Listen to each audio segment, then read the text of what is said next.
Hello, everyone, and welcome to this wonderful online launch of Aligning the Signs, which is book 3 in the Signs of the Zodiac series by the amazing Rebecca Rossi. Welcome, Rebecca. Thank you for having me. It's very Oh, exciting. it is so exciting. And do you know what it is? My heart is so full because you were with me when I started out in publishing. You know, your All first right. book, you were one of my first authors. And that was with Astrology Pond. And that was published in, yes, Astrology Pond. Look at it. I still love that cover. It's Me still, too. it's I still love the it. cover, isn't it? Yeah. That was And 2013, I think. yeah, 2013. It's like, that was 8 years, nearly 9 years ago, Rebecca. Isn't it crazy? Time has flown. What age were you back then in 2013? I was 23, I believe. Yes, 23 or that's 24. Yeah. yeah, that's right. Because it was just this beautiful energy of bringing this book out, and you had this wonderful active community on your blog and stuff like that, and to writing. And I remember reading it and just going, "Wow, I hope this author keeps writing," Oh, which thank you you. did, and Which I you did. brought out Facing the Stars in 2016, which was book 2 in the Signs of the Zodiac series. There, I love that cover too. It's Me just so too. powerful. It's so powerful. And today we are here celebrating Aligning the Signs, which is book 3. And you don't write little books, do you, Rebecca? No. No. Yes, I try to write full length novels. you do write full length novels, absolutely. Do you want to share with us a little bit about your authorship journey and your call to write these books? Well, I've always loved to read and I've always been an avid writer, even just writing little short stories at school. And when I was a teenager, my sister got into astrology, and then I kind of got into it as well through her. And I read a lot of YA, but I didn't see a lot of fiction stories about astrology. There's just a lot of nonfiction. So I Yes. wanted to write something that I wanted to read myself. And that's how this story came together. And originally, I was only going to write the one story, but then it just felt like there was more to be told. And that's how it became a trilogy. Yeah, I love that. And there's so much to learn in that. You know, write the book that you want to read, and then you're Exactly. so connected to it and passionate to keep writing. And as you're writing, you're learning and going on the journey with your characters, aren't you, Rebecca? Oh, absolutely. I feel like I've learned so much from this writing process. Yeah, And these absolutely. characters feel like real people to me. Can you share about your character's journey, from book 1 to book 3 for Astrology Pond? I'm sure you're still connected to them. And can you share a bit about that with all of our listeners? Yeah, definitely. They are mainly around 17, 18 years old in the first book. So I wanted to make them later teenagers. And between the first book and the third book, there's not a whole lot of time difference. It all kind of tends to happen within a few months. But by book 3, they're definitely more on the adult side than the Yes. teenage side. They have relationships and they're exploring more things. So they've grown up a lot developmentally, and they've matured a lot from book 1. Absolutely. So your characters have definitely gone on a journey with you as the author Definitely. and what you've learned and the wisdoms, but also keeping really connected to astrology. That's right. Yes, exactly. Yeah. Yeah. What I love in your books is that we learn so much about your knowledge. You know, what you're passionate about learning about astrology, and you share that with all of us. So we actually learn new things. Going, oh, I never knew that. Or, oh, that is really interesting. Oh, I must go and find out more about that. It's just those, and we have the entertainment of going on the journey with your characters as well. It's just a real strength as an author for you that you have. Was that intentional? Definitely. I think when it comes to astrology, I'm definitely more interested in the personality side than just the daily horoscopes that you would read. I like how people tend to act like their zodiac sign. So I Yes. wanted readers to feel included in the story and be like, oh, I'm the Virgo in this, or I can relate to the Leo because I'm a Leo. I wanted to feel really inclusive and that Oh, I people could love learn it. more about themselves and the people around them. Yeah, I love it. So the characteristics of the signs, do you know them? Like if somebody in who's watching said that they were a certain sign, would you be able to give them a few little tips on their characteristics? Yes. I believe so, yes. Okay, so we'll start with me. I'm a Piscean. Well, Pisceans are supposed to be very sentimental. They're very creative and emotional. They are a water sign.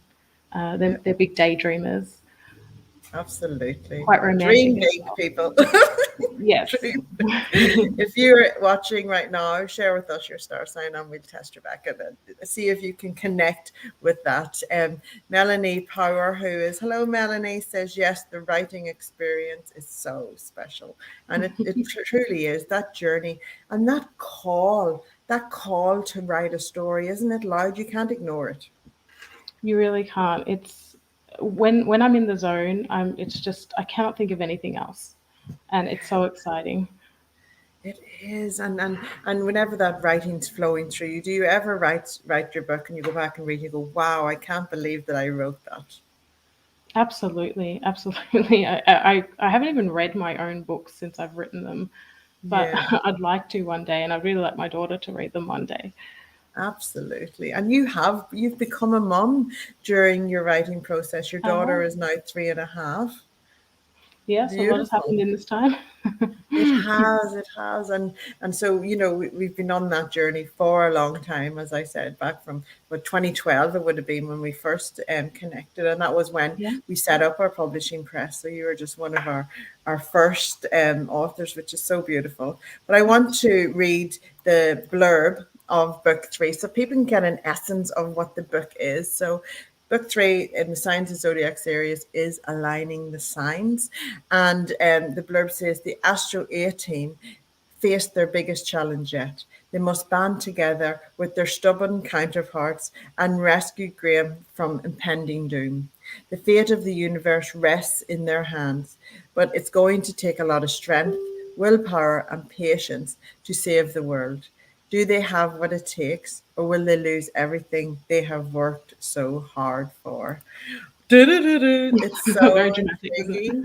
it? And the thing that I love is that you use the astrology signs and how differential they are for your characters, so that they are actually all different characters that have to come together and band together to save the world, otherwise the doom happens.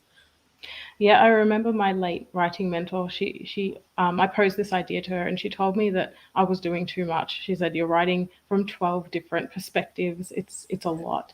But I just wanted to do it that way, and I'm glad that I was stubborn in that because I Yes. managed to bring a unique voice, I hope, to each of the different characters, so that it didn't sound too convoluted when you're reading it. You can really hear the distinct voices of each character. Absolutely. And it takes a special talent to be able to craft that and a passion to see it through as well, isn't it, Rebecca? And I always say to my authors is when you're writing, just honor what needs to be written and and see how it flows through because when you have, like 12 yes, different complexities all coming together is an interesting scenario. And yes, from a writing coach point of view, go, wow, you're taking a lot on there, especially for your first novel.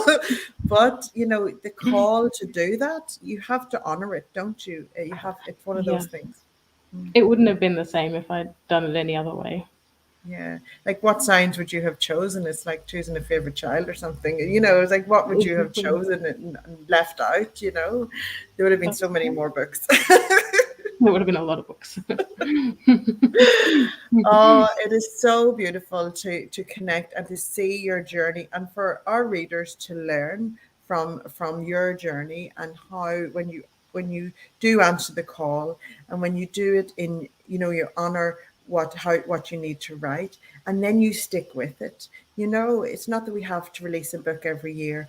Your journey has been you release a book when it's ready and when it calls to be released, and you honor that process. And now you are now the author of a trilogy. I can't believe it. It's a dream Yeah, come true for me. It really is. absolutely. Well, I know that your audience has discovered you and love your books, but I cannot wait for the wider world to discover Rebecca Rossi and to really embrace the story, the crafting of the stories, the characters, the strong characters, and the knowledge that you share with us is just fascinating and a really good read. I just really enjoy your writing. Thank you so much. That means a lot to me. So, where can people come to find your amazing blog, and to also, to find you? Are you on the World Wide Web? I am. So my blog is peaceandloveandveggies.com. I've changed the title to My Bookish Universe, but had to keep the same website name. Yes, You can find me on Instagram. I have my underscore bookish universe. Sorry, bookish underscore universe. And I also host a horror themed book club on Instagram as well at the You'll Read To book club. I love horror. It's a little I fact love it. about me.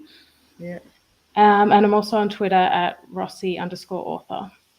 awesome. If you can send me all those links, I'll pop them under all of the recordings of this. And Rebecca, does that mean there's going to be a horror next?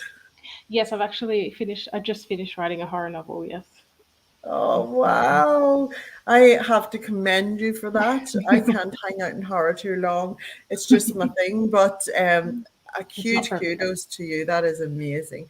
And Thank you. how did you find the process of writing horror compared to writing the Signs of Zodiac series? It was very different because I was really pushing myself out of my comfort zone. Yeah.